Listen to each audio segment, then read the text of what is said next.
Neat ಪರೀಕ್ಷೆಯ ಅಕ್ರಮವನ್ನು ವಿರೋಧಿಸಿ ಜಂತರ್ ಮಂತರ್ನಲ್ಲಿ ಸೋನಂ ಅವರು ದೊಡ್ಡ ಮಟ್ಟದ ಉಪವಾಸ ಸತ್ಯಾಗ್ರಹಕ್ಕೆ ಮುಂದಾಗಿದ್ರು.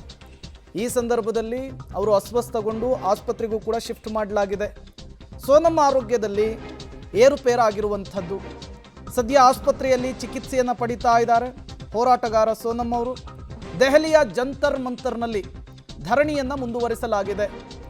ನೀಟ್ ಪರೀಕ್ಷೆಯ ಅಕ್ರಮದ ವಿರುದ್ಧ ಉಪವಾಸ ಸತ್ಯಾಗ್ರಹವನ್ನು ಕಳೆದ ವಾರದಿಂದಲೂ ಕೂಡ ಮಾಡ್ತಾ ಇದ್ರು.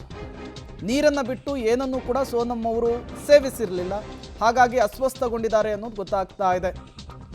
ಈ ಕಾಕ್ರೋಚ್ ಜನತಾ ಪಾರ್ಟಿಯ ಜೊತೆಗೆ ಜೆನ್ಜಿ ಹುಡುಗರು ನಡೆಸ್ತಾ ಇದ್ದಂತಹ ಪ್ರತಿಭಟನೆಯಲ್ಲಿ ಸೋನಂ ಕೂಡ ಭಾಗಿಯಾಗಿದ್ರು. ಸಾವಿರಾರು ಯುವಕರ ನಡುವೆ ಕಳೆದ ಕೆಲ ದಿನಗಳಿಂದಲೂ ಕೂಡ ಅನ್ನ ನೀರನ್ನು ಬಿಟ್ಟು ಕೇಂದ್ರ ಸರ್ಕಾರದ ವಿರುದ್ಧ, ನೀಟ್ ಅಕ್ರಮದ ವಿರುದ್ಧ ಉಪವಾಸ ಸತ್ಯಾಗ್ರಹಕ್ಕೆ ಕುಳಿತಿದ್ರು. ಈ ಸಂದರ್ಭದಲ್ಲಿ ಅಸ್ವಸ್ಥರಾಗಿದ್ದಾರೆ ಅನ್ನೋದು ಗೊತ್ತಾಗ್ತಾ ಇದೆ. ಪ್ರಸಿದ್ಧ ಶಿಕ್ಷಣ ತಜ್ಞರು ಕೂಡ ಹೌದು ಇವರು, ಪರಿಸರ ಕಾರ್ಯಕರ್ತರು ಕೂಡ ಹೌದು ಸೋನಂ ವಾಂಗ್ಚುಕ್ ಅವರು. ಈಗ ಅವರ ಆಸ್ಪತ್ರೆಗೆ ದಾಖಲಾದ ಬೆನ್ನಲ್ಲೇ ಚಿಕಿತ್ಸೆಯನ್ನು ಪಡಿತಾ ಇರುವ ಬೆನ್ನಲ್ಲಿಯೂ ಕೂಡ ಹೋರಾಟವನ್ನು ಮುಂದುವರಿಸಲಾಗಿದೆ. ಡೀಟೇಲ್ಸನ್ನು ಕೊಡೋದಕ್ಕೆ ಸ್ಥಳದಿಂದ ನಮ್ಮ ಪ್ರತಿನಿಧಿ ಶಬೀರ್ ನೇರ ಸಂಪರ್ಕದಲ್ಲಿ ಜಾಯಿನ್ ಆಗಿದ್ದಾರೆ. ಶಬೀರ್, ಒಂದು ಕಡೆ ಸೋನಂ ಆಸ್ಪತ್ರೆಗೆ ದಾಖಲಾಗಿದ್ದಾರೆ, ಚಿಕಿತ್ಸೆಯನ್ನು ಪಡಿತಾ ಇದ್ದಾರೆ, ಅದರ ನಡುವೆಯೂ ಕೂಡ ಜೆನ್ಜಿ ಯುವಕರ ಹೋರಾಟ ಹೇಗೆ ಸಾಗ್ತಾ ಇದೆ, ಸ್ಥಳದಲ್ಲಿ ಏನೆಲ್ಲ ಆಗ್ತಾ ಇದೆ ಅಂತ ಹೇಳಿ. ನೋಡಿ, ಕಾಕ್ರೋಚ್ ಜನತಾ ಪಾರ್ಟಿಯ ನೇತೃತ್ವದಲ್ಲಿ ನಡೀತಾ ಇರುವಂತಹ ಈ ಪ್ರತಿಭಟನೆ ತೀವ್ರ ಸ್ವರೂಪವನ್ನು ಪಡ್ಕೊಳ್ತಾ ಇದೆ. ಕಳೆದ 20 ದಿನಗಳಿಂದ ಉಪವಾಸ ಸತ್ಯಾಗ್ರಹ ಕೂತಿದ್ದಂತಹ ಸೋನಂ ವಾಂಗ್ಚುಕ್ ಅವರನ್ನ ಇವತ್ತು ಬೆಳಗ್ಗೆ ಆಸ್ಪತ್ರೆಗೆ ಕರೆದೊಯ್ದಾಗಿದೆ. ಹೀಗಾಗಿ ಅವರ ಅನುಪಸ್ಥಿತಿಯಲ್ಲಿ ಈಗ ಪ್ರತಿಭಟನೆ ಮುಂದುವರೆದಿದೆ. ಪ್ರತಿಭಟನೆಯ ನೇತೃತ್ವವನ್ನು ಈಗ ಸದ್ಯಕ್ಕೆ ಕಾಕ್ರೋಚ್ ಜನತಾ ಪಾರ್ಟಿಯ ಸಂಸ್ಥಾಪಕ ಅಭಿಜಿತ್ ದೀಪ್ಗೆ ವಹಿಸಿಕೊಂಡಿರುವಂತದ್ದು. ಸೋನಂ ವಾಂಗ್ಚುಕ್ ಅವರು ಆಸ್ಪತ್ರೆ ದಾಖಲಾಗಿರುವಂತಹ ಹಿನ್ನೆಲೆಯಲ್ಲಿ ಅವರ ಮುಂದುವರಿದ ಭಾಗವಾಗಿ ನಾನು ಉಪವಾಸ ಸತ್ಯಾಗ್ರಹ ಮಾಡ್ತೀನಿ ಅನ್ನುವಂಥ ನಿಟ್ಟಿನಲ್ಲಿ ಘೋಷಣೆಯನ್ನ ಮಾಡಿದ್ದಾರೆ. ಸೊ ಹೀಗಾಗಿ ಅವರು ಕೂಡ ಉಪವಾಸ ಸತ್ಯಾಗ್ರಹಕ್ಕೆ ಕೂತಿರುವಂತಹ ದೃಶ್ಯಗಳನ್ನು ಕೂಡ ನೀವು ಗಮನಿಸ್ತಾ ಹೋಗ್ತಾ ಇದ್ದೀರಿ. ದೊಡ್ಡ ಪ್ರಮಾಣದಲ್ಲಿ ಬೆಂಬಲ ವ್ಯಕ್ತವಾಗ್ತಾ ಇರುವಂತದ್ದನ್ನು ಕೂಡ ನಾವು ಗಮನಿಸ್ತಾ ಇದ್ದೀವಿ.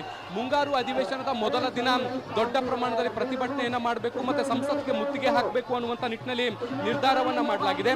ಸೊ ಹೀಗಾಗಿ ದೆಹಲಿಯ ಜಂತರ್ ಮಂತರ್ ಪ್ರದೇಶ ಏನಿದೆ ಸಾಕಷ್ಟು ಕ್ರೌಡ್ ತುಂಬಿಕೊಂಡಿರುವಂಥದ್ದು. ವಿದ್ಯಾರ್ಥಿ ಸಂಘಟನೆಗಳು, ವಿದ್ಯಾರ್ಥಿ ನಾಯಕರು, ವಿದ್ಯಾರ್ಥಿಗಳು, ಪೋಷಕರು, ಹೀಗೆ ಎಲ್ಲ ವರ್ಗದ ಜನರು ಕೂಡ ಈ ಪ್ರತಿಭಟನೆಗೆ ಬೆಂಬಲವನ್ನು ವ್ಯಕ್ತಪಡಿಸ್ತಾ ಇದ್ದಾರೆ.